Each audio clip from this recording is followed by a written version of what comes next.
Antíoco IV, conhecido como Epifanes, o Manifesto, o Divino, foi um rei que tentou remodelar povos, crenças e fronteiras. Quem é esse homem cuja sombra atravessou a história bíblica e médica do Oriente Médio?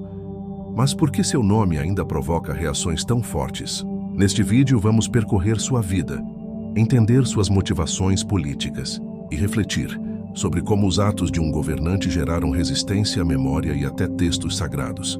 Prepare-se para uma viagem ao século II a.C., onde cultura, poder e fé colidiram. Um rei lembrado como tirano por uns, símbolo de arrogância por outros e figura central em uma das histórias de resistência mais marcantes do mundo antigo. Seu nome atravessa os séculos e aparece em textos históricos, religiosos e literários.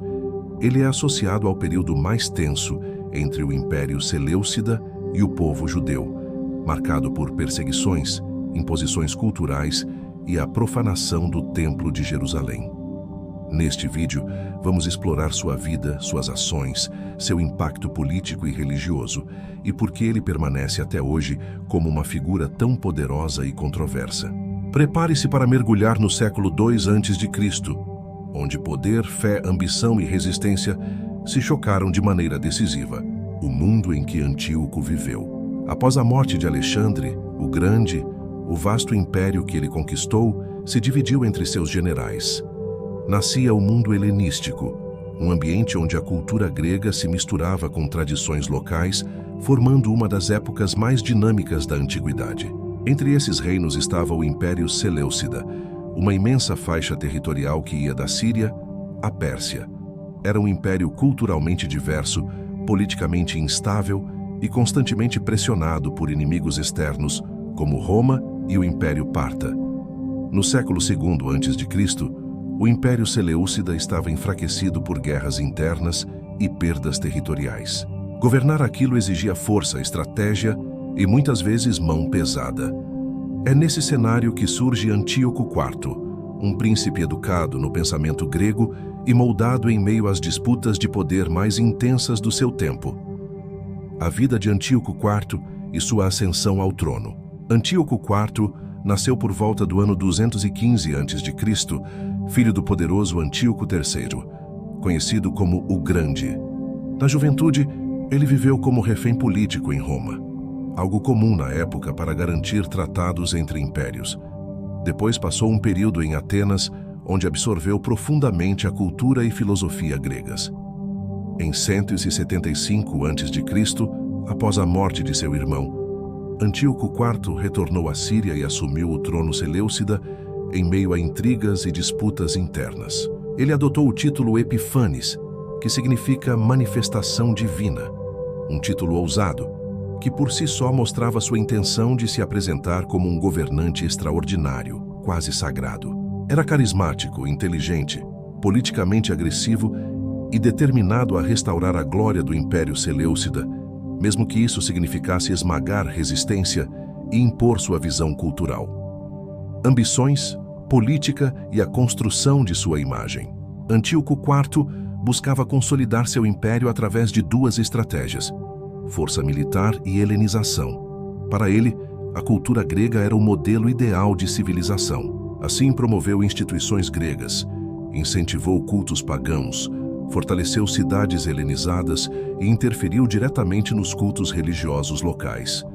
Era um rei extravagante, às vezes imprevisível, que gostava de paradas públicas, cerimônias grandiosas e manifestações de poder. Usava intensamente sua imagem como governante divino, estampando nas moedas seu rosto com símbolos que o associavam aos deuses gregos.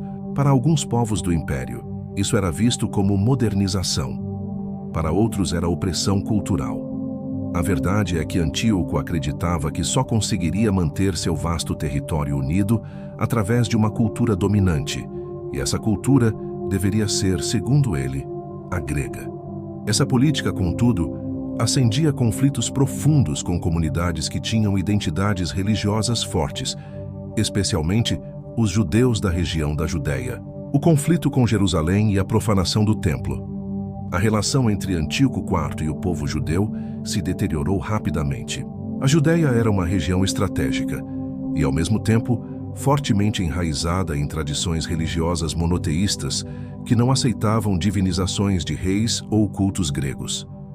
Antíoco interferiu na política local, apoiou facções rivais e tentou controlar o sumo sacerdócio. O ambiente ficou tenso. Em 167 a.C., tudo explodiu. Antíoco IV emitiu decretos proibindo práticas essenciais da fé judaica: circuncisão, observância da lei e tradições religiosas centenárias. Segundo os textos antigos, ele ordenou a colocação de um altar pagão dentro do Templo de Jerusalém e permitiu sacrifícios considerados impuros pelos judeus. Essa ação foi lembrada como uma profanação terrível, um ataque direto não apenas à fé, mas à identidade do povo. O objetivo político era claro: apagar a resistência cultural e transformar a Judéia numa província completamente helenizada. O efeito, porém, foi o oposto.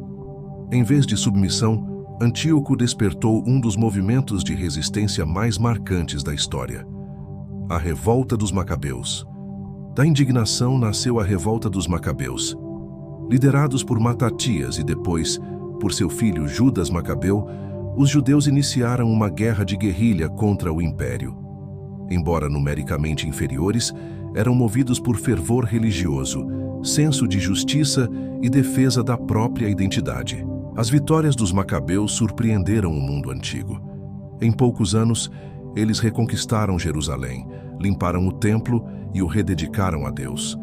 Esse evento deu origem à celebração de Hanukkah, uma das festas mais importantes do calendário judaico. A revolta mostrou a fragilidade do Império de Antíoco IV, que enfrentava conflitos em várias frentes ao mesmo tempo. E mostrou também que quando a fé e a cultura são ameaçadas, até um império gigantesco pode ser desafiado por um povo aparentemente pequeno, mas extremamente determinado. A morte de Antíoco IV. Antíoco IV morreu em 164 a.C., durante uma campanha militar no Oriente, enquanto tentava conter outras rebeliões e manter o Império unido. Sua morte marcou o fim de um reinado turbulento, cheio de ambições grandiosas e decisões controversas.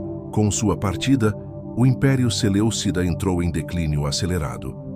A Judéia, por sua vez, caminhava para a autonomia sob a dinastia dos Asmoneus, fruto direto da revolta que ele, involuntariamente, ajudou a criar. Antíoco IV Epífanes continua sendo lembrado como uma figura complexa. Para uns, ele foi um governante inovador que tentou unificar seu império pela cultura. Para outros, foi um tirano que atacou tradições sagradas e tentou impor sua visão através da força. Seu legado, no entanto, é indiscutível. Sua política gerou uma das histórias de resistência mais inspiradoras da antiguidade. Gerou tradições, textos e memórias que atravessaram milênios. A vida de Antíoco nos lembra que poder sem respeito às identidades pode criar uma resistência ainda mais forte do que o próprio império. E nos convida a refletir: até que ponto a imposição cultural pode segurar um povo? E o que acontece quando uma nação decide defender aquilo que considera sagrado? Essa é a história de Antíoco IV Epífanes. Um rei que quis controlar tudo, mas acabou desencadeando algo que nenhum governante pode apagar: a força de um povo unido por sua fé e identidade.